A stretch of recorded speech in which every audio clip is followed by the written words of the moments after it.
Welcome back. Boggling figures as far as the issue of kidnapping is concerned. Of course, you know, Nigeria as a state doesn't support paying ransom, but it happens.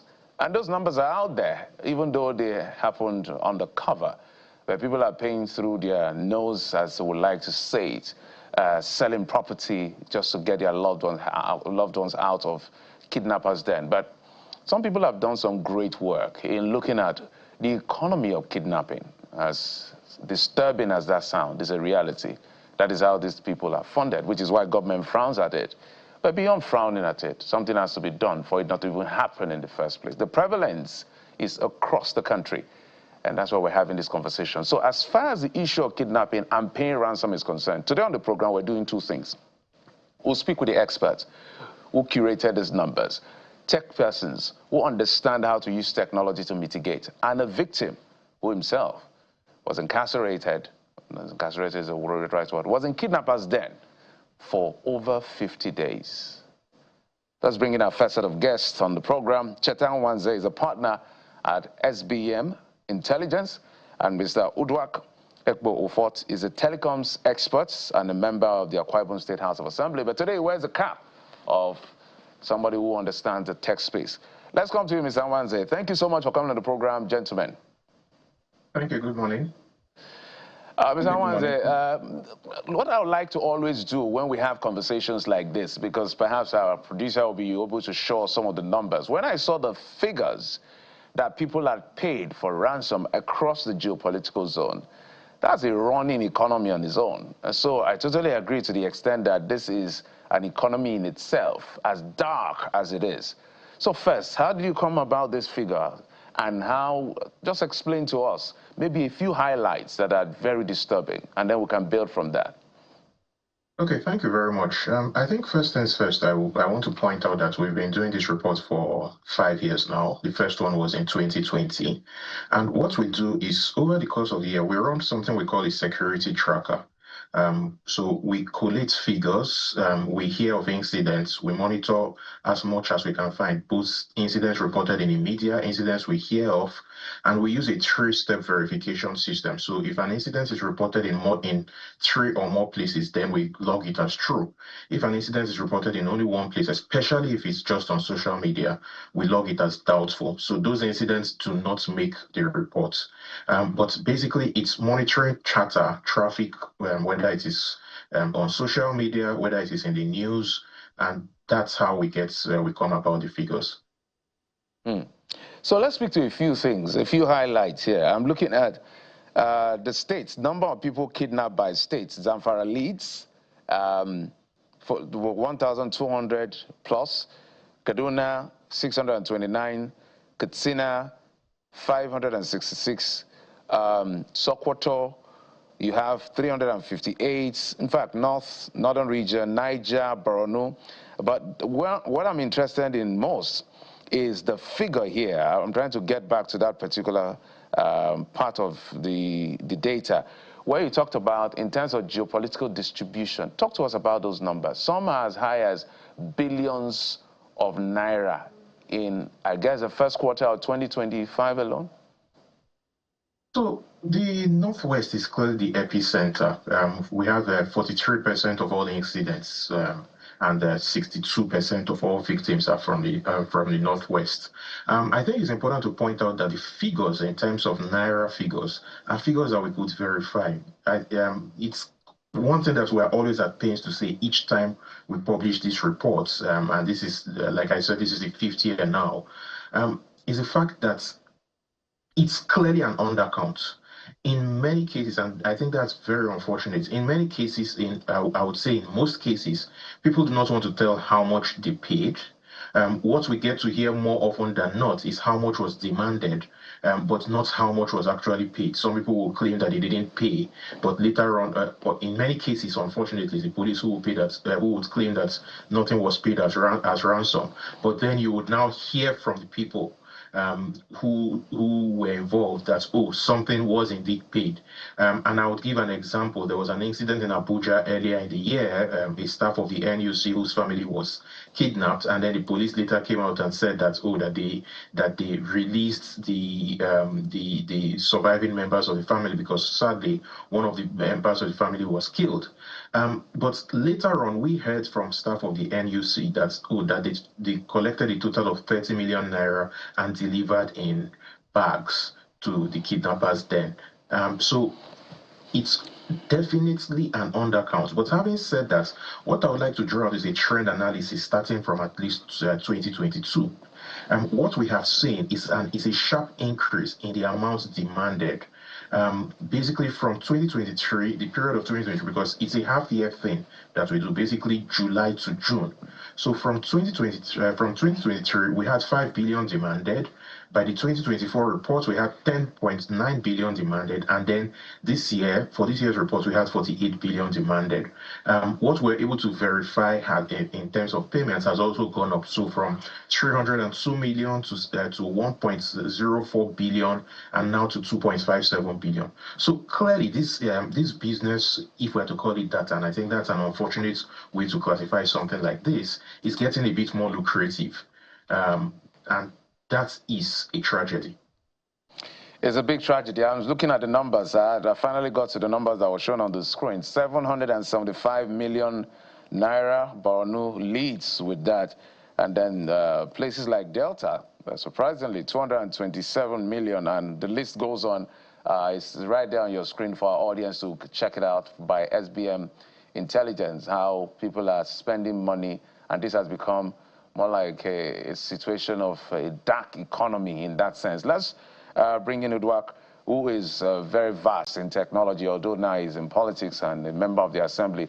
Uduak, when you hear these numbers and see these figures, as somebody who has played big in technology, why that is important? Because technology is not just for connectivity and for business, it's also for national security.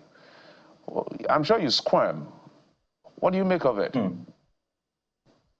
Yeah, so the numbers, for me are boggling.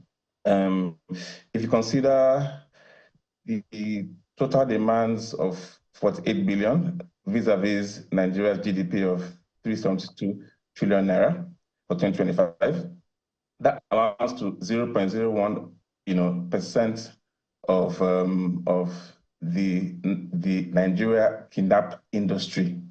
I mean, it's a very sad figure because in Q3 2024, the textile and apparel industry saw 0.23% growth. My concern is, should we wait as a country till it hits 1% before something drastic is done? I mean, this guy's request for the ransom in cash, yeah? For me, with the little I know from my telco experience, I mean, we should just stop sale of SIM cards for 1 year, and then this will reduce the number of people that have access to lines that they can use to make these ransom demands. Right. So first one, stop sale of SIM cards. But another issue people have raised time and again is when these kidnappings happen, right? The victims and the abductors go to a certain location. They make calls from those locations. They use the internet. They monitor the internet because a lot of times you see these, you hear these kidnappers check even the profile of the victims to see, oh, who are you? Oh, this is who you are online, right? And you hear all sorts of things they do online with the phones. So people ask time and again, why is it so difficult to pinpoint where they're at in the first place and say, oh, we know where they are? Because, I mean, they see how easy it is for the police, for example, to a lot of times find out people who put out tweets against certain people and all of that. So they wonder, can't we do that for the kidnappers as well, such that we can then conduct an operation or not to rescue these victims? So from your tech experience and comms experience, why do you think that is such a difficult thing to do? Yes, so in the telecom space, yeah, and the tech space, basis, terms like geolocation and triangulation, it's possible to specifically pinpoint a mobile device within a triangular point. That's like triangulation, yeah. Now, the willpower, the wherewithal to actually go and apprehend the kidnappers is mostly the issue in most cases, yeah? It's possible to achieve this. I'll just stop at saying that the security operatives have these equipment, yeah? But I'll attribute it to willpower. Then it's a very selfish space that we live in, very selfish world. Yeah, people are concerned about how do I save my loved one? So they will rather relate with the kidnapper than cooperate with the security agencies. This in itself is a bigger issue, But yes, it's very possible. Let me go to Mr. Nwanze, and I mean, he just spoke about the percentage of, the money demanded in terms of our GDP in that sense, and it really ties to what you try to also achieve with that report, saying that, this is money that could have been available for investment, money that could have been used for good in that sense, but you see people paying for ransom, and in fact, you said that this is interwoven into our economy, sadly. So speak to us first about what this means, because now it is no more a sporadic act, as you said. It is now like an established venture, a sub-economy in that sense. So have you been able to maybe break it down into how this sector works? Who are the kingpins in that sense? Who are the foot soldiers? How does the money flow? Is that something else that also maybe caught your attention during this process? I think for me, the biggest thing that caught my attention away from specifics is that there's a general breakdown in trust. So it's this simple. There's something that Mr. Uduak said where that people would rather relate with kidnappers than relate with law enforcement. And we need to interrogate why that is, because that is actually very true. And the answer to that, from at least the superficial answer to that, is trust. Trust has broken down such that people do not trust. So when I was speaking earlier, I gave the example of what happened to the staff of the NUC in Abuja. And I mentioned that the police claimed, and we have so many of these stories, the police claimed that they had rescued the rest of his family and without a ransom paid, only for it to emerge later that actually 30 million naira, which is many, many magnitudes his annual salary, had been gathered to pay. So you have to now question what is the impact of that, not just on the individual concerned or his family, but also on all his colleagues who contributed money for that ransom, because that will have an exponential effect. We don't know how many people contributed to get to the 30 million naira. This is for someone who earns probably about 1.2 million naira per year. We don't know how many people contributed to get to that figure, but all of them. So let us assume an average. Let's for the sake of argument, assume that within his organization, it's the average wage is 1.5 million naira. What that would mean is that it's 20 people's annual rate salary that was contributed. We know that nobody walks around with their annual salary sitting in their bank account. So you can easily extrapolate that, hey, maybe 10 times that number of people contributed money to get to that figure. That's 200 people. All of those 200 people will know that they contributed money, will know that a ransom was paid, will know that the police were not entirely truthful. That is 200 people who have had their trust pierced. And they will speak to other people. So it becomes an exponential thing, it cascades. I think for me, that is the most significant impact because it has a cascading macroeconomic effect. The economy ultimately is built on trust. People need to be able to trust first things first. rule of law, which preserves order. Once you have rule of law and you have order, then you can actually build an economy. But we don't have that. So essentially, the long-term effect of this would be capital flights. And we are seeing another effect, reduced agricultural output. This is something that, again, my organization, as far back as 2015, we're already talking of the violence in the Middle Belt, which included kidnapping at the time, but also massacres. And we said, this is going to affect our food supply. We are seeing that now. We also see school closures. And again, I will go back to that thing, massive erosion of public trust. It's essentially a vicious cycle of that will only keep going round and round if we don't do what is right. Well, so let's stay on this issue of eroding of public trust. I know that technology plays a key role, and you've said that with technology, it looks like we can get this sorted. But when the tech guys or the people at the back end have done their work, because it's very confusing and it's almost literally somebody will say this is supposed to be common sense that the kidnappers, they use mobile phones. They make calls to family members, either from their own phones or from the phone of the person they kidnap, until they get what they get.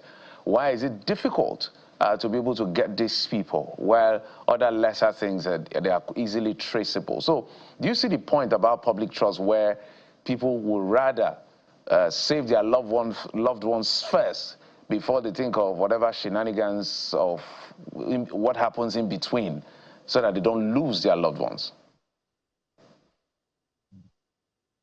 Uduak, that's for you. Yeah, so, okay, thanks. Yes, so on public trust, it's unfortunate that things are not the way they were when we were growing up, yeah?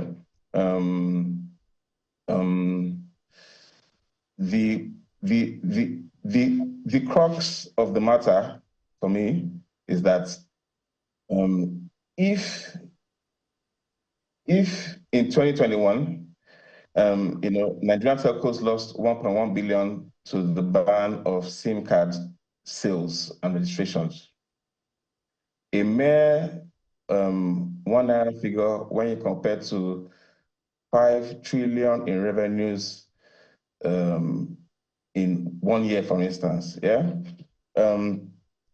If we nip the bud in the head and we stop sales of new SIM cards, we'll be able to profile SIM card users such that in the future, we'll see a SIM card equal to an NIN number equal to a BVN.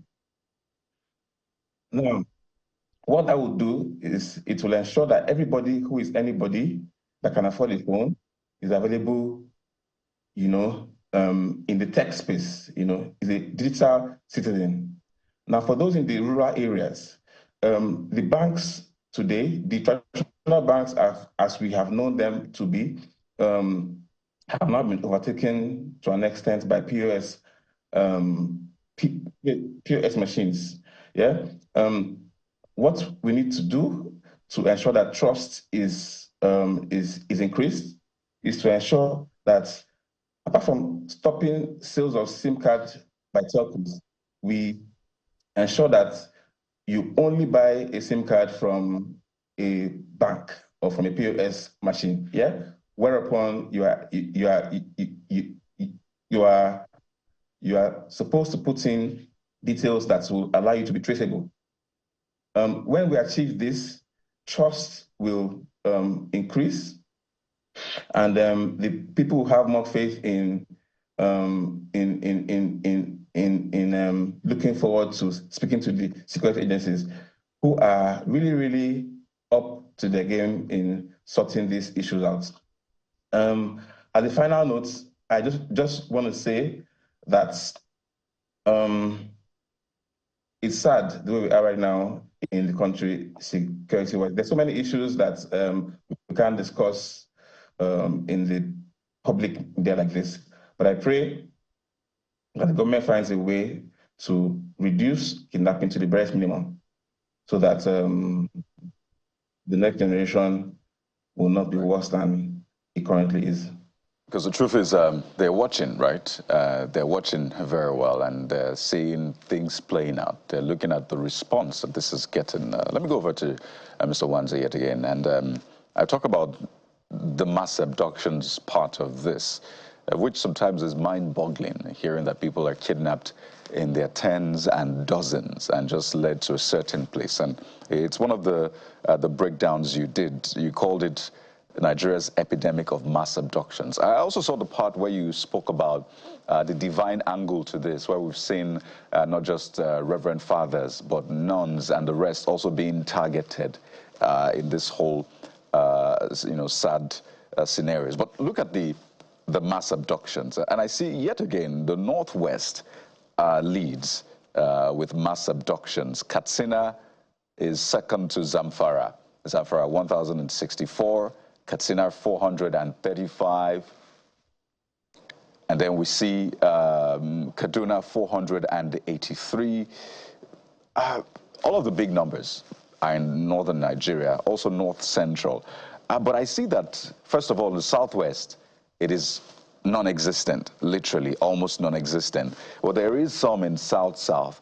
So I want to ask you, when you look at these figures, what do you think the Southwest is getting right that the Northwest may need to copy in that sense, or the North, or the South-South? What is it about Southwest Nigeria, Mr. Nwanze? It's the southwest of Nigeria is the economic nerve center of the country. One thing that we've been able to establish is that the key driver, and this is something that we were keen to establish in each of the reports. The key driver of the kidnapping industry is generally financial, economic hardship. It's been the key thing in the 2023 report. I think, yeah, that was in 2023. We pointed out that a lot of ransoms were being collected in kind, not in cash. So you had a proliferation of people collecting a ransom in terms of call credits, people collecting ransom as in terms of motorcycles. So that is something that we must look into. It's the economy, stupid, to paraphrase Bill Clinton. At the end of the day, the fact remains, and it's a very unfortunate fact, as long as Nigeria's economy keeps struggling, we're going to keep seeing security incidents all over the place. I think it's important to point out that the definition of a mass abduction is an incident in which 5 or more people were kidnapped. So it's not just when it gets to tens. Once you have 5 people or more kidnapped, then that's a mass abduction. Certainly. It is shocking enough that you can lead that much people into the bush. But also speak to us about this divine angle, because it caught my attention as well. Clearly, there's a lot of work, there's a lot of planning that goes into this, these acts, but they're also targeting specific people. Is it as a result of the ability to pay, or what do they call it? Is it willingness to pay now? Because they think, okay, once we're able to abduct these categories of people, we are certain that a percentage of what we demand will be paid back. And what kind of attention do we then need to pay to that? Because this is also being interpreted as persecution, right? Particularly for the priests and the rest. What the international community sees this as is persecution, them being targeted because they are followers of Christ. So I will take exception to your categorization of the whole thing as divine. It's certainly not divine. I would say satanic. But what I would say is that my own personal belief is that the Catholic Church pays ransoms for its priests. Mr. Nwanze, just to be clear, pardon me, if I can come in quickly, just to be clear, that is not my categorization. That's in your report. You describe it as divine abductions, an affair between thieves and the flock shepherd. So that's not my categorization. I quarreled with the editor when I saw that is yours. You should quarrel with your team. I mean, I wanted to put satanic, but the editor overruled me. So basically, it's I believe that the Catholic Church pays ransoms. They don't accept or they don't deny. They just keep it quiet. But there's a reason why. This was a trend we noticed back in 2023, and that trend has continued, even though the absolute numbers appear to have come down. There will be that perception, yes, that it's targeted specifically at Catholic priests. But I think that the key thing there is that Catholic priests probably make a softer target because they don't, they tend to be, you tend to find a lot of Catholic priests as missionaries, for example, Dominican fathers or Augustinian fathers in remote places. So it makes them soft targets. That's what I think has happened. It's a very important conversation. But I must thank you both for coming on the program and sharing your perspective, both from the intelligence element and down to the technology element, because this has to stop just like yesterday. Cheta Nwanze is a partner at SBM Intelligence, telecoms expert, member of Akwa State House of Assembly. Who joined us as well is Mr. Uduak, Ekpo-Ufot, both bringing their perspective to the program and to the issue. Thank you so much, gentlemen. Thank you. Thank you. Thank you.